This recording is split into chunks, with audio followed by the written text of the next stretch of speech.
workshop on trial. This is a second date, or we'll figure the date out for that. The 22nd of April, workshop on charter if needed. 25th, 6 p.m. deliberation recommendations of the charter. May 9th, 6 p.m. final deliberations. For order, Michael Smart, Chair, Honorable Richard Furlow, Vice Chair, Honorable Ann Stewart, Secretary. Test Michael Smart, City Town Clerk, for accessibility related accommodations 946-7651. Voice or 946-8582 TTY. Public comment, testimony, and request to testify should be submitted in email to the public testimony newhavenpt.gov 2 p.m. day of the meeting. These meetings are viewed on the Board of Alders YouTube page. Ongoing COVID-19 protocols, wearing a mask is required. I will start to my left. Serena Neal San Giorgio. Serena Neal San Giorgio. Michael Smart. Ann Schwartz. Sandra Trevino.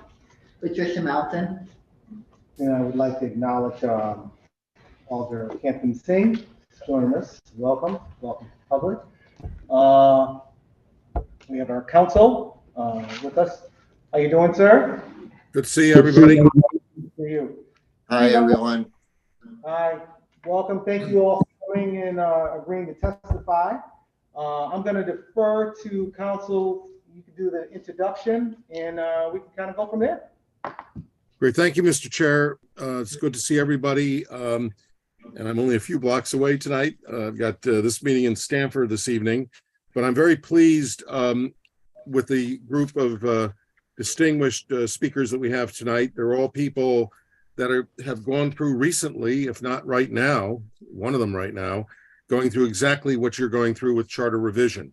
And so what I may do, if that makes a great deal of sense, I think I'm going to start with Tom Livingston.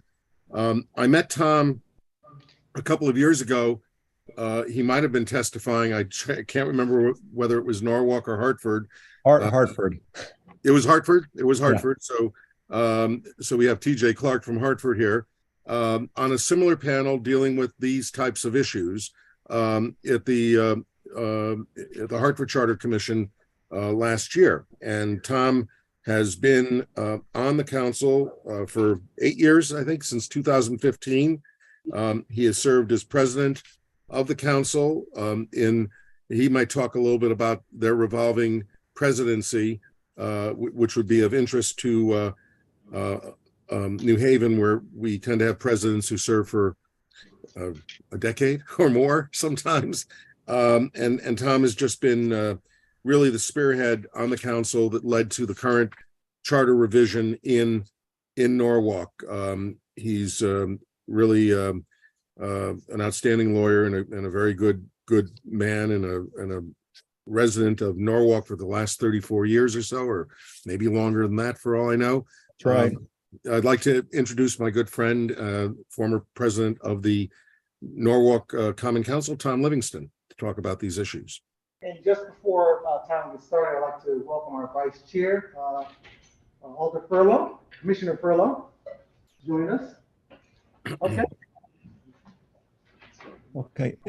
Steve, is there anything in particular you'd like me to touch on? Yeah, let me set the plate. I realized after I introduced you that I had not set the plate. So the discussion this evening really is going to talk about the term of office debate, which is the real issue that is before the commission in New Haven. New Haven has 2-year terms for mayor and for the Board of Alders. They are looking at the issue of modifying that 2-year term. And we're also somewhat looking at the issue of compensation that's on the agenda for that the Board of Alders has asked the commission to look at. So those are the two major issues that would be before you, and then I would leave it to the commission to ask you any questions they'd like. But those are the two issues that you should focus on in your presentation. Thank you, Sure. Tom. All right. So thank you. So, and feel free to interrupt if any particular questions. So in Norwalk, we have common council made up of 15 members, each of whom serves a 2-year term. There are 5 so-called at-large members and 10 who are representatives of each of 5 districts. So there are 2 from each district, and so that's 10 there, and then 5 at large. So each member serves 2 years. Our mayor also serves 2 years, and we have found, and one thing we've asked Steve and his commission to look at is whether those terms still make sense. We had a charter revision commission, I think 2016, where we had our commission then look at the terms. At that time, they recommended a 4-year term from the mayor and keeping the 2-year for the council. And at that time, that recommendation and the proposed charter version did not pass. But we've asked this new commission to look at the same question, particularly as to the mayor. We have found that 2 years is really not enough for a mayor in these days, particularly a city like Norwalk, and I assume it's the same in New Haven and other cities represented here tonight, to get anything done. I mean, it's just not a long time, particularly for a new mayor. And so I believe, and I think the commission believes and the council believes that a 4-year term is an appropriate length of time. One of the issues, though, we're dealing with is because we're an off year, right? Our elections are off year, or one of our concerns that's been raised is if we put the mayor on a 4-year cycle when all the council members are 2-year cycles, what happens in those off years? How do we get people to come out and vote? And that has been a concern to ensure that we get a good turnout. And of course, it's always hard in municipal elections, and this is going to make it even harder. That said, we think the benefit of having a 4-year term for the mayor outweighs the concerns about turnout. And in terms of whether or not we extend the council terms to 4 years, I think on balance, we've decided it makes more sense to keep those at 2 years. Now, Steve, I know can weigh in on this as well. Having a 2-year term for the mayor, for the council, ensures that we do have a necessary check on the mayor if we need one. I mean, the public would be able to bring in the new council members. They weren't happy with the direction of the city, so they're not stuck with whatever the configuration is for 4 years. So I think, and this has not been approved in full by the commission, nor has the council weighed in on it, but I think we're going to end up with 4-year term from the mayor as a proposal and keeping the 2-year terms for the council members. Can you talk a little about your outstanding compensation package in Norwalk? So our compensation package is a fee, a payment of $600 a year. That's been in the charter for God knows how long. Obviously, it's not enough to really do much of anything. I like to joke it's enough to buy my drinks after meetings, but even then it's not enough. We again, the charter revision back in 2016 did look at that and thought and proposed to raise that to, I think, all of $1,800. That also failed. And, you know, it's not hard to understand why people don't want to pay, at least in Norwalk, they don't want to pay their the representatives anything if they don't have to. But the problem, of course, is that, you know, if you want to increase diversity, you want to get more inclusion of people on the council, you need to address people's needs. And so one thing we've tasked the commission to do is look at how we might help ensure we get representatives from all areas. So, for example, we've asked Steve to look at possibly paying expenses, maybe childcare expenses or similar things. So people who are single mothers and others will have more reason to come. I mean, so in other words, they wouldn't feel the impediment of not being able to afford to get childcare to come to these meetings. So we hope that will help. We're not going to go and ask for a larger stipend or whatever you want to call it, because I just I think that's a difficult ask for us. But I do think it's reasonable to request reasonable expenses, and that's what the path we're on now. Thank you, Tom. We'll hold the questions until all 4 of the presenters have presented, and I will I don't want to offend anybody. We'll just we'll move on. I'm looking at the order of people around the screen here, my screen at least. And I'm going to ask Jackie Downing to speak. She's the only non-elected official. Citizen Downing is the only non-elected official in our little group today. Jackie is the Senior Director of Grant Making and nonprofit support at the Community Foundation for Greater New Haven. So many of the alders may know her in that capacity. She's been in the not-for-profit world most of her adult lifetime, working with the New Haven Symphony, with the Dixwell Community House, Sacred Heart Academy.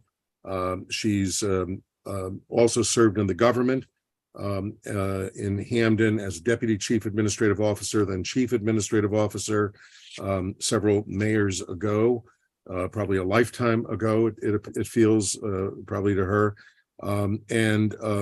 She served on, and this is the very definition of recidivism, which is normally used in the context of prison and incarceration. Jackie served on 2 charter revision commissions 2 years in a row in Hamden. So she is, we should probably give her sainthood for doing that. And one of them failed and one of them succeeded. But most importantly, she volunteers at the Whitney Players, the Hamden Community Theater Group, and has done an outstanding job with that group. Hamden went through these issues twice in a 2-year period, 2.5-year period. And so I thought Jackie would be a good person to come in here and talk about the process they went through on the issue of principally the issue of terms. We didn't really address compensation, I don't think, Jackie, in the charter. In Hamden, they get a stipend. And so I'm happy to introduce you to Jackie Downing. Thank you, Steve, and thank you, commissioners, for having me this evening. Yes, I do know many folks at the table, so it's good to see some old friends sitting at the table. Yes, as Steve said, it was a punishment, privilege to serve on 2 commissions. The first one failed not because it failed the people, but it failed the council. It failed to be brought to the people. We were happy, the commission was happy with the product that we had produced. We thought it was a great, strong document. It never went past the council. When a new administration came in, we tweaked it, made it a little bit better, and took it to the people, and it passed glowingly. So it was happy to see that move through. As we were looking at the term of the mayor, we were solving for a problem of accountability, a problem of professionalism, and wanted to make sure that that's where we were headed with being able to, whatever we were doing. There was a great cry from some folks in the community to go to a town manager, more professional management system. We weren't sure that that was right for Hamden. So we weighed all of our options, looking at the town manager structure, looking at the strong mayor legislative council structure, and in that, then we determined that the mayor council structure was the better option for us.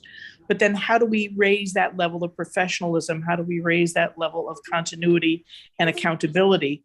And one of our solves for that was to go to a 4-year term for mayor. We thought that what that did was many things. And I will speak from experience, having been in the mayor's office. The first year you're in office, you're learning, you're ramping up the curve. So you're just in the middle of understanding how to be a mayor, when all of a sudden you have to start again. And many of the decisions that are made are based politically of what can get you reelected, as opposed to what is the best move for the municipality. So the second year is really a time when a mayor is thinking about a reelection campaign. Also still focusing on the town, but not as much, equally as much, looking at a reelection campaign, and some of the effort and some of the energy is moved in that direction.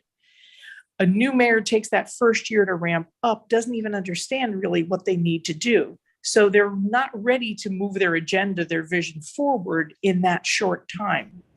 A 4-year term gives the mayor the time to do that.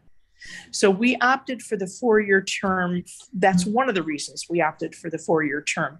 We also took a look at the professionalism of our department heads. So and attracting a good candidate. So if I'm in a corporate job and I have a civic interest in my community and I want to run for mayor, I may not leave a cushy corporate job for a 2-year appointment. I might, however, consider it more if I know at least a 4-year job.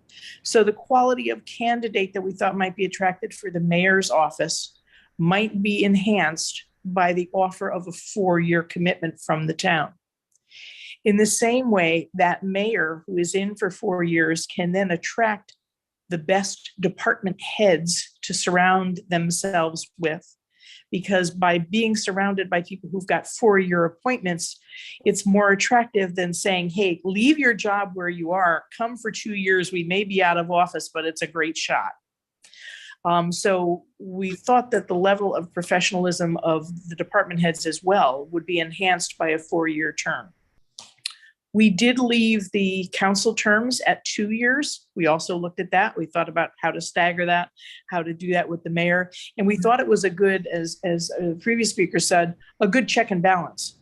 If it needs midterm correction, if it needs course correction, there is an opportunity for the people to be able to take a new vote in midterm and be able to put in a council that will move in the direction that the town or the city wants to go. So we thought that mid-course correction would be an easier play with a 2-year commitment for the legislative council and not for the 4-year mayor, but we thought the 4-year mayor was a much more professional opportunity for our town. Excuse me, Steve, I just want to acknowledge Alder Jeanette Morrison has joined us. Thank you. Thank you, Mr. Chair. Welcome, Alder. The next speaker is another friend of mine who I've gotten to know over the years working with the Hartford City Council. TJ Clark is the former president, current majority leader of the council. I think he'll correct me if I'm wrong. He's still pretty young, but he was the youngest president in the history of the Hartford City Council at the age of 34 when he served as president several years ago. He has a very vast resume. I think he's, and again, correct me if I'm wrong, TJ, I think you're the executive director of the Connecticut Oral Health Initiative in Connecticut, if I'm not mistaken right now. He has worked with many of our mayors in Hartford. He's worked with Senator Murphy.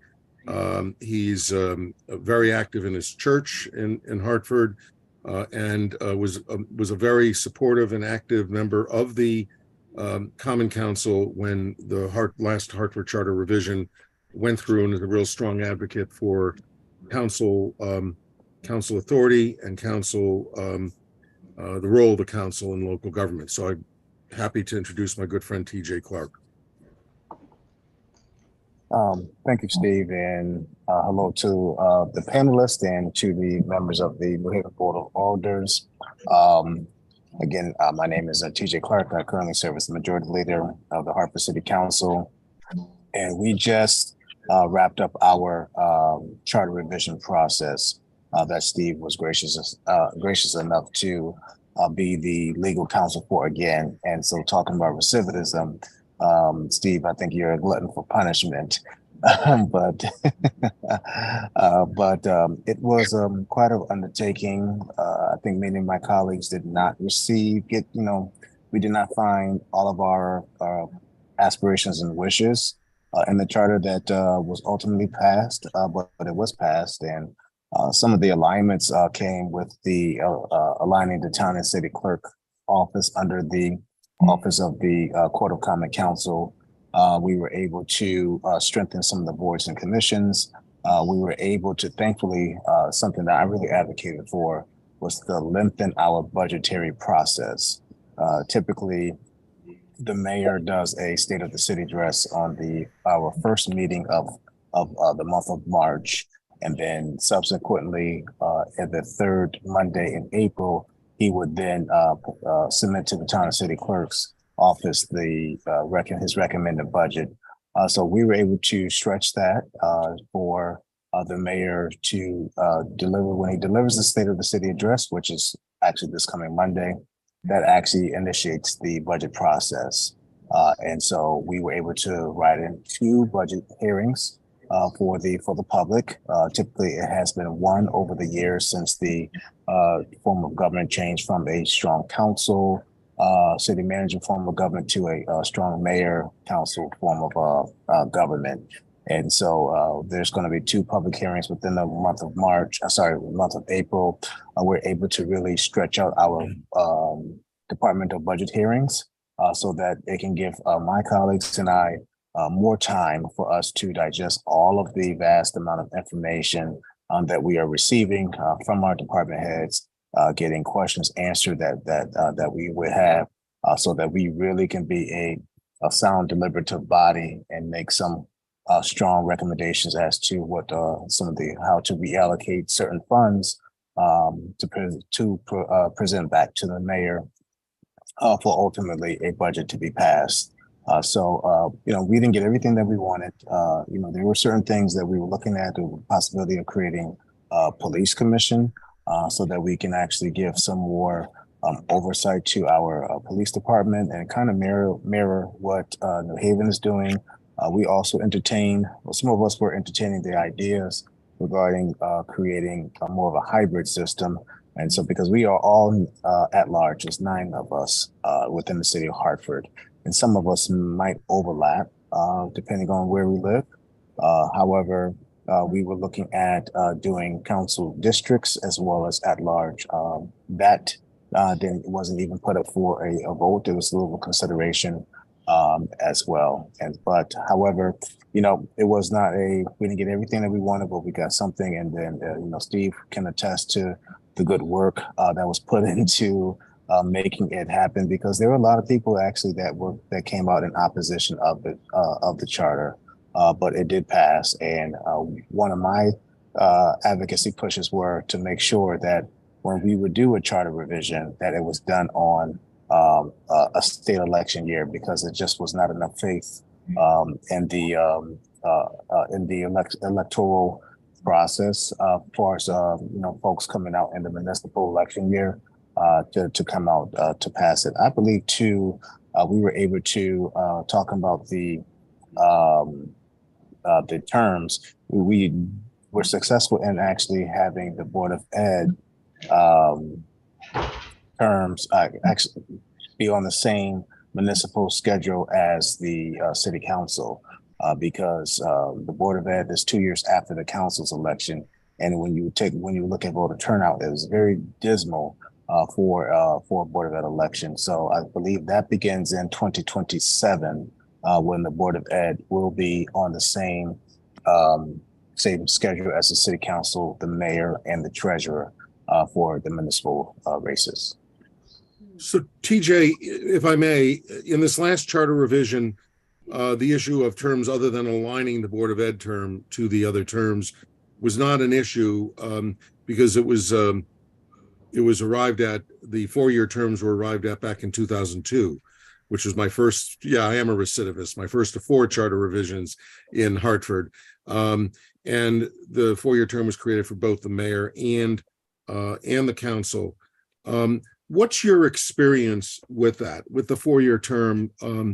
Is there, and you also have the other problem of having, and we saw this in the charter revision, I think we can be candid about what happened in charter revision, that the at-large gives the mayor and party leaders some more clout. Do you see any detriment in having the council in the same cycle as the mayor? And how do you address the issue of accountability if you're both running on 4-year cycles?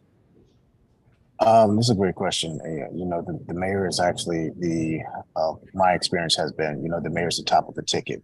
And so everybody else rides in, with that. Very rarely is that anybody from that ticket that's running is not elected into office. But there's some politics behind that regarding fundraising and other things. We did talk about whether it was prudent enough to have the mayor as the top of the ticket, and then for the off-election cycle, 2 years after that, have another council race, and it would be those that would be in district.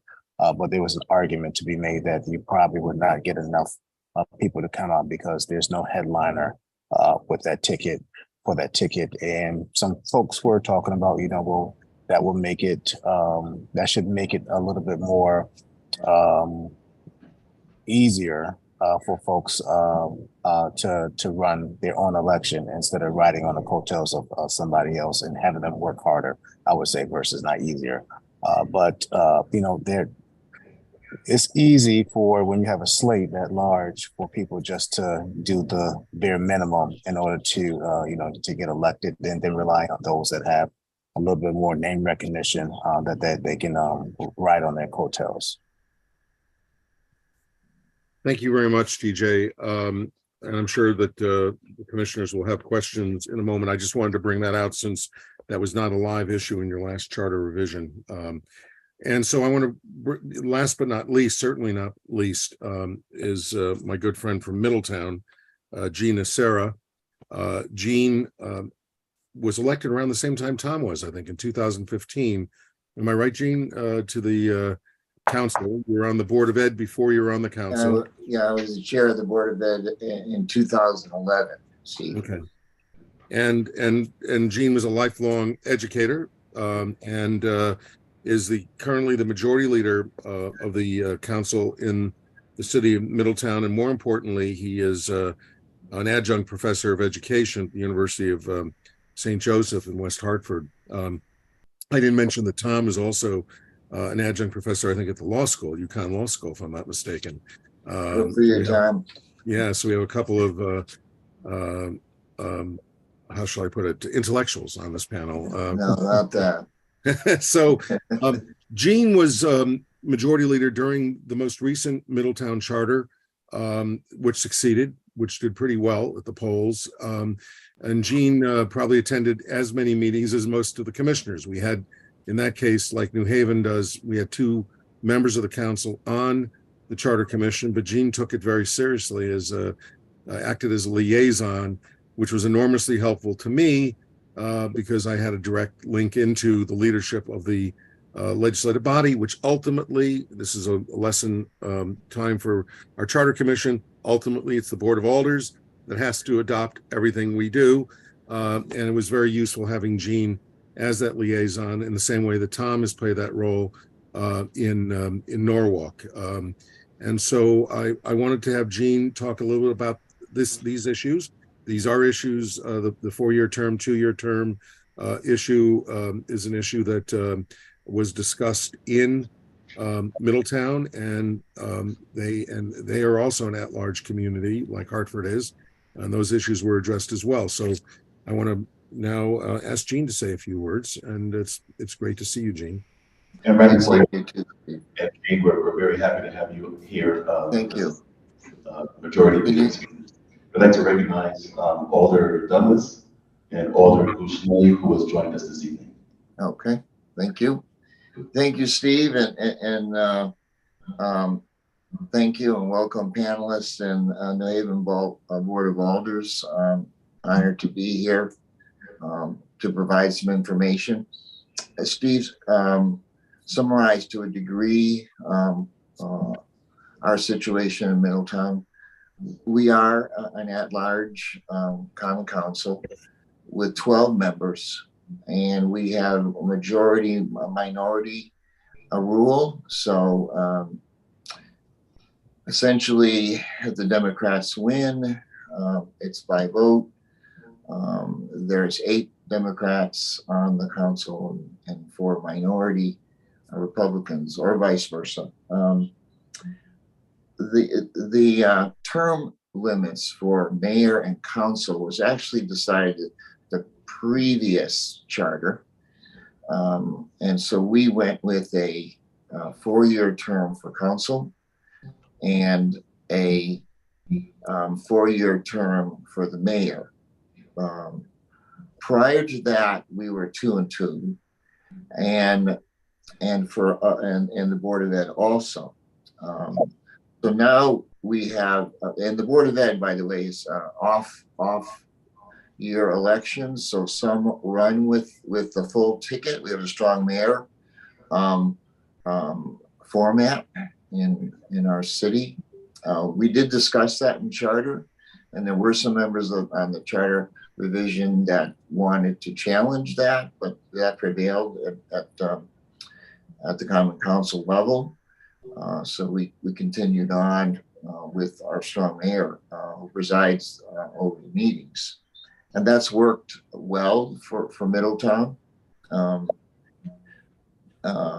And that's what our community is accustomed to. So I think in terms of, I've heard some really excellent comments on both sides of this issue. But maybe I view it a little bit differently. I view it in terms of historically, many communities had a 2-year term, and some moved to a 4-year term.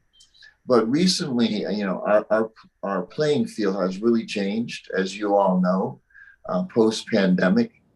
And I feel that WebEx, Zoom, or whatever platform you choose, really highlights our membership, who have to come in with really strong knowledge on the issues. They can't blend in and grow. They're expected to be fully informed, and that does take time. And when you have an influx of in and out every 2 years, that can be problematic given our current situation in government. And that's my opinion. We rely on our platforms to convey the information to the public. Generally speaking, our local papers don't serve a function that they did a decade ago. Social media is where people get information. And so accuracy, response to questions, being fully informed, knowing how to do your homework, being prepared, all those things do take time, of course. And so I wouldn't want to move back. And I was one of the people who was opposed to moving back to a 2-year term, because time is really important, and gaining that knowledge, continuity with the public is certainly enhanced, I think, with a 4-year term. So I do want to say one other thing. We had some very controversial issues on this current charter, and Steve did a magnificent job, because quite frankly, when it began, I personally said, this is not going to happen. And it did. I mean, the big issue for the city perhaps was turning over the city employees that for the Board of Education to the Board of Ed, so they can do the hiring, supervising, and any type of discipline matters as in the hands of the Board of Ed. Prior to that, since the inception of time, I think, the city was responsible for the hiring and supervision of the non-certified staff at the Board of Ed. And that was so problematic. I was a former principal. I lived that I was a principal in Middletown for 31 years. I lived that every day. It's not a good place to be. So Steve was phenomenal in getting this moved one step at a time with the proper planning.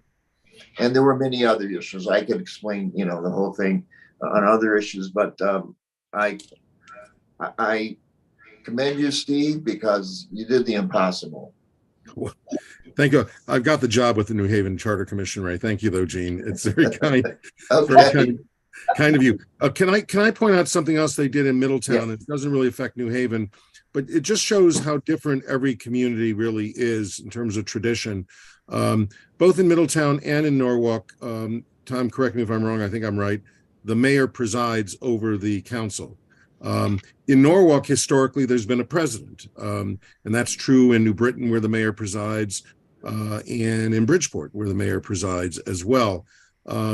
In Middletown, historically, there has been no presiding officer, no titular head of the legislative body. And one of the things they did in this last session is they created the office of president, which will be filled after the election. So, obviously we're in the middle of a term for the council, and we are creating more of an institutional leadership structure aside from the party leaders. Gene is a majority leader, and there's a wonderful minority leader as well in Middletown. The other thing that they did is they took a step, and I think Al Lucas probably testified in Middletown to talk about office structures for legislative bodies. They also took a step to move, not quite in the direction of New Haven, but they really now have some degree of control over the clerk to the council. Historically, the clerk to the council had been in the mayor's office, and that posed potential conflicts for the council. So the council did some very significant reforms toward just strengthening its function as a legislative body. So I just want to point that out for the record. And they did a great job there. And I just want to point one other thing out, Steve. Our charter passed 3-1, which was probably the largest division between opposition and support. And they got rid of a major position. It's an issue we're looking at in Norwalk right now. We eliminated this the city treasurer position in last time around, which is not an easy thing to do. No. When you have a member of a ticket, even if the position is not a significant position, and the commission really spent a lot of time socializing that issue and ultimately succeeding both at getting it in the package and then prevailing in November. So those are the four speakers. Mr. Chair, I defer to you and the members of the commission to ask them any questions you may have. Thank you, Attorney. Thank you so much for sharing. I'm going to go to the committee and ask, or the commissioners and ask them their questions, but I'd like to kind of tailor it a little bit so that we're not all over the place with the questions, because I just did a little bit of research to see who's here. It's not really apples to apples at all. So we have Hampton here that has about 60,000 residents compared to New Haven's 135,000. Norwalk has about 91,000, give or take. Middletown has 47,000. The closest would be Hartford with 120,000. What wasn't discussed is what your government structure is like. New Haven being completely separate from the executive, us having our legislative body with the president. The mayor does not reside over here. Our city town clerk is completely independent from the mayor's office. And so when we're talking about terms, it's interesting to note, I'm just giving this information so that we can kind of tailor our conversation with the panelists, that in most of the wards, and I see our chief of staff here, and I don't want him to run against me when I say this afterwards, but in most of the wards, the alders, even though it's a mayor top of ticket, the alders get the most votes in their ward. The 8 years that I've ran as an alder, I've always exceeded the votes for the mayor, regardless of who the mayor is. So it's not a reflection on who's running, but it is a reflection that it is the aldermen that pull out the votes. In districts or in wards where there's not a race, those wards tend to have a very low vote when it comes to mayor. And so, so that's also not how things are done here. And also, when you talk about compensation, I don't know what your budgets are like in your towns, and whether your towns would be able to have a budget that would compensate elected officials. Your town clerks, your city town clerks, your registrar. I don't know what that compensation is in your wards either, or in your towns. And the last thing that I would mention is that there was a statement put about the coordinators or the department heads, but we do it differently here because our department heads are by contract. And so they don't go with the mayor. Our coordinators are kind of staggered, so that if the mayor runs 2 terms, he can't come in and just get rid of everyone. Well, he could, right? He could do that, but he'd have to buy out the contract. And so, so we have kind of a different structure, perhaps, but those are things that I didn't hear. So it's kind of hard to ask questions because you have an at-large and then a certain amount of people in your council, and we don't run like that. So it's a little difficult to kind of figure out how you do things when we're not really apples to apples in that sense. But I do want to turn it over to the commissioners and see what questions they have. Did you? And maybe we can just take a minute and just kind of think for a moment. Mr. Chair. Yeah, and I'm also majority leader, so hello to my colleagues in other towns. Did you have something, Commissioner? Well, just that level of that level of detail was great because I wouldn't have known any of that. So, I can have an intelligent conversation. Could you put that a little closer to? Yeah, I don't know how I could have an intelligent conversation. Like what you said really helps to explain sort of what this structure is and the differences that you highlighted. I just don't have any knowledge of that. So I feel like I really begin Mr. Chair, if I may. Just a second, I just want to add to also, it was spoken about, I know Jackie spoke about really getting out and speaking to the voters. The commission, obviously we make a recommendation of our findings, what we recommend. We send it back to the Board of Alders. The Alders actually initially, they decide to move forward or what to not move forward with. Then it's up to them to really get out into the public and really campaign based on what they feel that they want to vote for. So I don't know how that happened in the other different municipalities or how that works, but I know that that's really important. So I just want to throw that out there too. To add to what you're saying. Well, I will say that I have been talking to a lot of folks to ask their opinion on what we have on the docket. I think it's important. I'm not just representing myself individually. I'm representing, the entire citizenry. So I have been talking to a lot of folks about the charter and to come and voice their opinion, but some of them don't want to. So I go out and talk to them. The majority leader from Hartford has something you wanted to add, I think. Yes, sir. From a fellow majority leader to another majority leader, I just wanted to maybe expound upon the questions that you had to bring some context. There are similarities between Hartford and New Haven's governance structure. Outside of you all have 2-year terms, we have 4-year terms for our council and our mayor. We love the fact that we had districts such as like the city of New Haven. However, which probably is, this is a budgetary thing. We are compensated, all 9 of us, at $15,000 a year, which I think it equates to $135,000 every year that comes out of our council budget. We had spoken about, this is afterwards, raising the compensation level for council persons. However, this was not brought up during this charter revision. I believe in maybe 2012 2012, 2015, or 2014 maybe, I think it was passed out of the charter revision committee, brought to the council, but the council never acted on it to bring it out to the voters to be placed on the ballot. And I think that was probably upgrade that back then it was discussed about increasing it to about $26,000, something around there.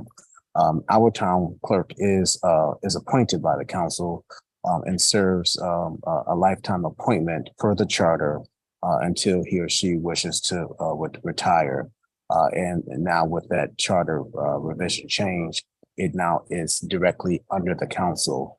Prior to that, the town clerk still appointed by the city council. The budget was not approved by the council. It had to be approved by the mayor, and any type of staffing request had to go through the chief operating officer's office and the mayor and not be approved by the council. We have a strong mayor form of government. All the department heads are appointed by the mayor and they're confirmed by the council. I think New Haven has a chief administrative officer. Hartford has a chief operating officer, which all of the department heads who are appointed by the mayor do report to the chief operating officer as far as the governance structure. Our registrar of voters is the other elected body within the city of Hartford, as well as our city treasurer. Our city's treasurer's salary just got increased to $160,000, which was done by way of ordinance. We just increased our registrar of voters office. We have two in the city, a Democrat and a Republican. And by ordinance, they got, I think it was ordinance, I believe, they were increased to $80,000. And that was decreased to all the way down, scaled down to $53,000 when I first got on council, which was in 2015. And last year, I think it was around September, we just increased that to that level there. If I may, I just want to point out Jackie Downing has another meeting she has to go at. So if we have any questions for Jackie, this would be the time to raise those questions. Let me just before we do that though. The city treasurer, it sounds like a very hefty salary. As I just told you, we were eliminating the city treasurer in Middletown. The city treasurer in Hartford is the most unique third leg on the seat of government in the state of Connecticut. It's very unique. Has all the authority over pensions, all retirement funds, investment of those funds. It's a very, very substantial position. So you shouldn't look at it as a sinecure. It really is a significant position of authority in the balance of power between the mayor and the council as well. So I just wanted to give a little context to that. If there are any questions for Jackie, this would be the time to ask them. Thank you. I just have a really quick question, Steve, and I think this is for, thank you, Majority Leader Clark, for that information. Microphone right in front of you. Yep. Okay. I just wanted to ask if the other representatives, if there is a compensation package for their council and leadership. Yeah, I'd be glad to talk about Middletown's. Middletown's compensation for council is $8,400 annually, and being proposed in this budget, it be increased to about $600. It hasn't. That's the 84 has been there for I think 8 to 9 years. The other point I wanted to make is that 84 per member? Per member, yes. Okay. Yeah. Oh. The other point I wanted to make, there are, obviously some similarities and some differences between all of us. Perhaps there's more similarities. Middletown, through the newest charter, worked hard to recognize that we did want a strong mayor, but we had to be careful with that. And we took his privilege to vote in a tie-breaking situation away from him or her. And so that doesn't exist anymore. There's no tiebreaker vote. We added that the corporation council work for the common council and not be appointed by the mayor, be appointed by us. So that's our new plan. The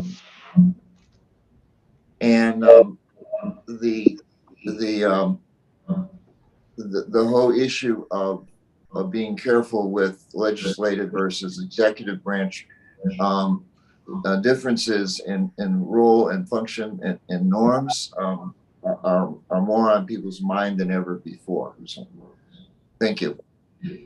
I'd like to recognize before we go to our next person, Alder Carmen Rodriguez has joined us, and Alder Troy Streeter. Welcome.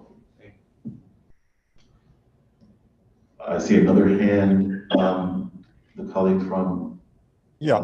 I was going to comment on I did mention before our compensation of being $600 a year. And I just want to point out that there is no additional compensation paid to any of the leadership. We do, as Steve said, have a president, plus we have a majority leader, minority leader, and there is no additional compensation for them. I want to go back to another comment that was made about the need for 2-year versus 4-year, and effect, I should say, on an electoral turnout. I'm in district, and yes, like the alder who mentioned that, I do obtain more votes than the mayor does. But what I find with the mayor is it's sort of the apparatus, if you will, around the mayor's election brings out and gets attention for the election itself. So I think that's a critical aspect or differential factor. When the mayor runs, he does get a lot more enthusiasm generating about the whole process, and that is a fear we had, as I mentioned before, that when he's not running, there'll be fewer people, even though in district people like myself may get more votes than him. I do think that's still an important factor. Commissioner, you have a question? I do. Thank you so If much. you just put the microphone right in front of you. Good evening. Thank you so much. So my question is in regards to Middletown. You did mention an amount, but I don't see on the sheet the amount of members, current members you have. We have 12. Okay, thank you.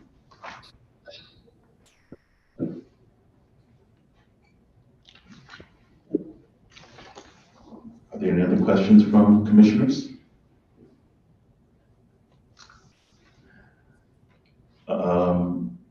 Attorney, would you just explain, and I know we've covered it, but because we've mentioned the salary and the gentleman from Hartford mentioned the increase, would you just explain how that works by state law?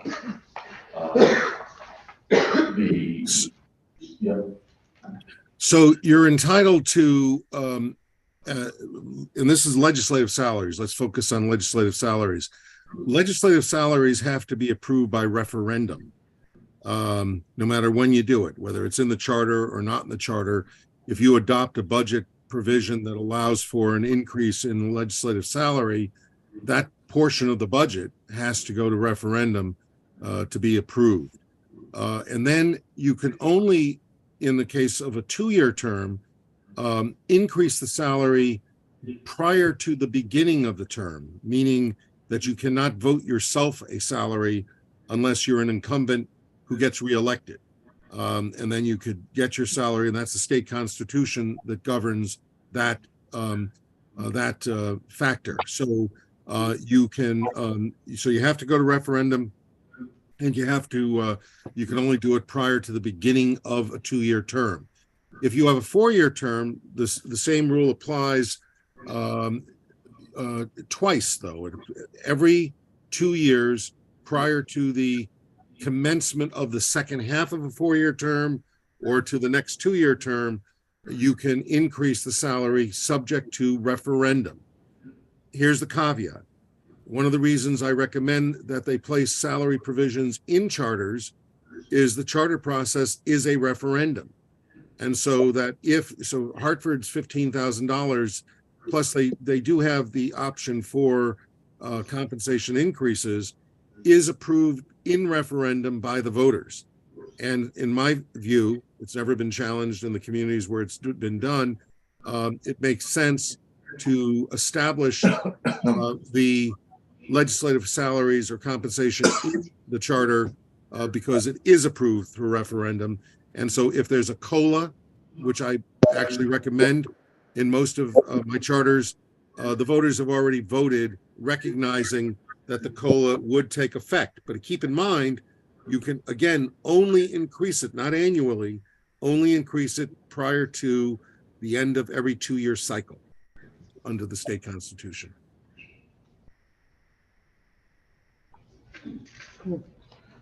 Only the state is allowed to increase their salary without it going to referendum, correct?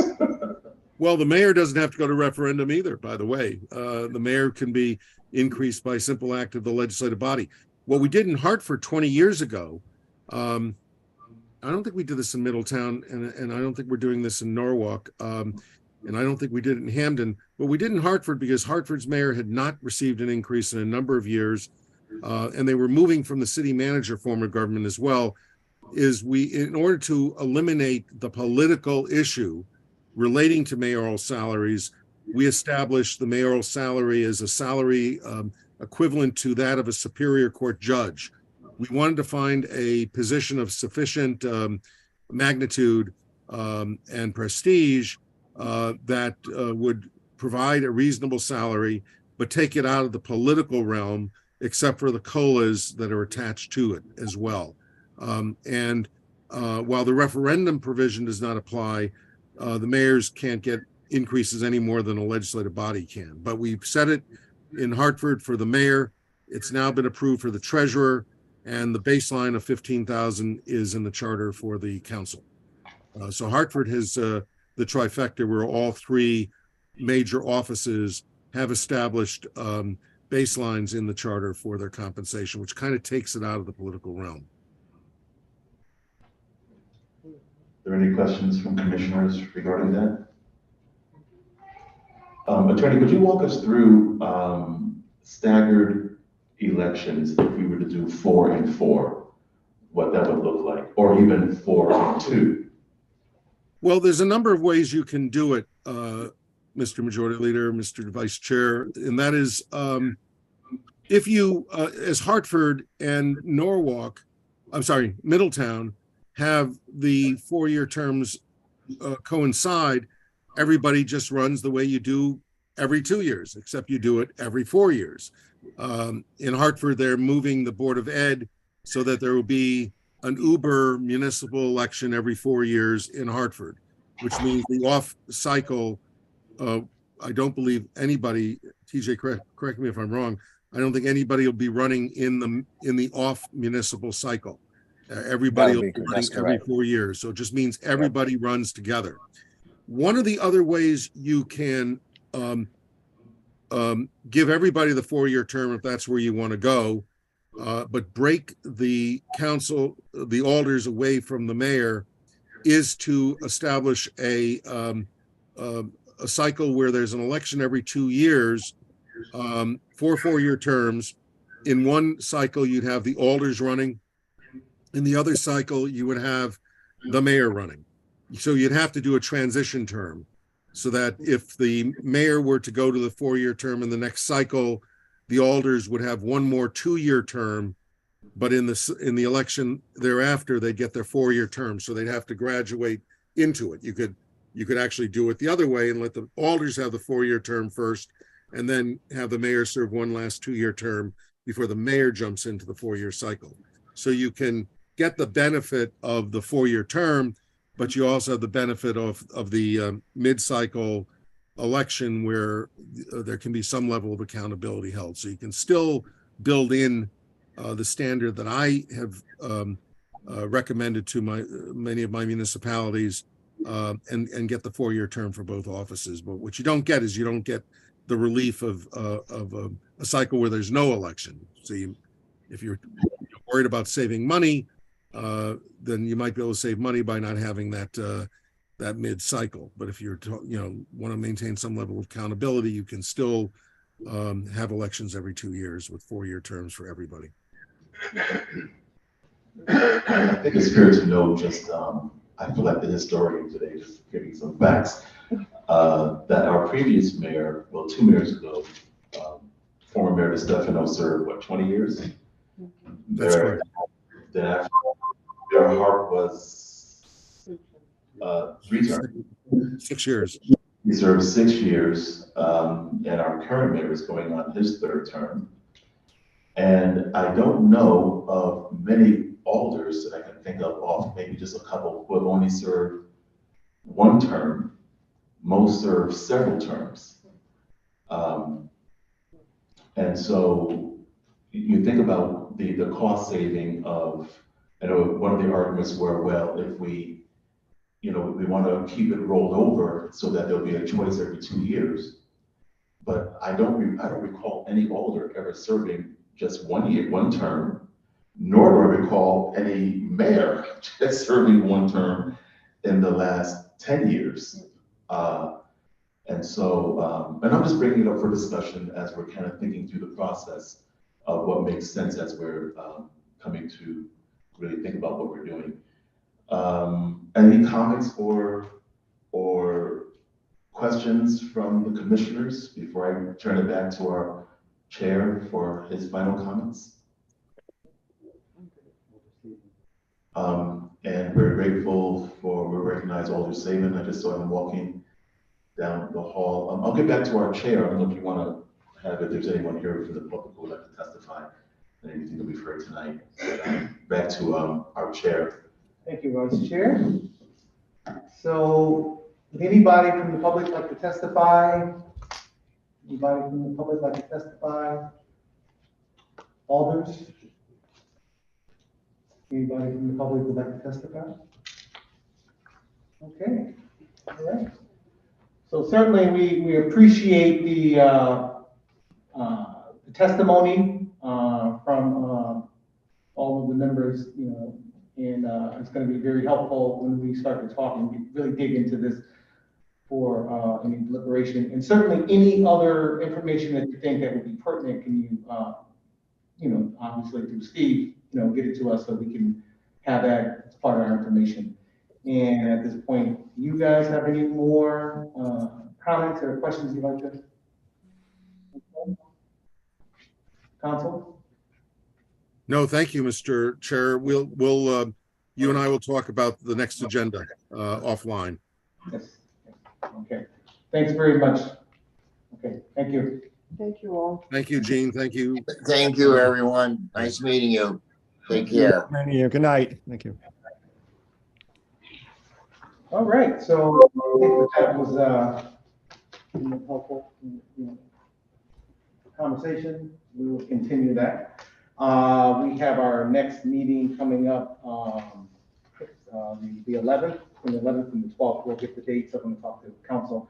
We're still in the works of figuring out another public hearing that we want to do. I know that was a request from the members. We got some information from council today, additional information. Everybody should have gotten their packet.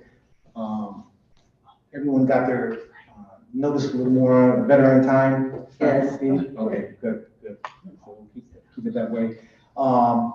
Any questions or any concerns or suggestions from folks in the area that you serve or neighbors, please make sure you can get it to Elizabeth so we can have that, we can kind of put that together as we go and kind of figure out where we want to be. At this point, I'll take a motion to adjourn. Motion. Okay. Okay, all in favor? Aye. And there's some food in the back, so enjoy yourself and we will see you at the next meeting. Thank you for your service. Thank you, Attorney. Take care. Bye-bye.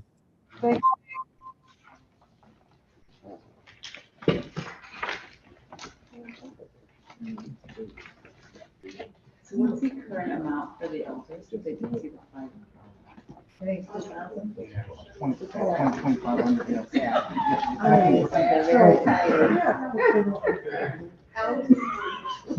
Our number. Yeah.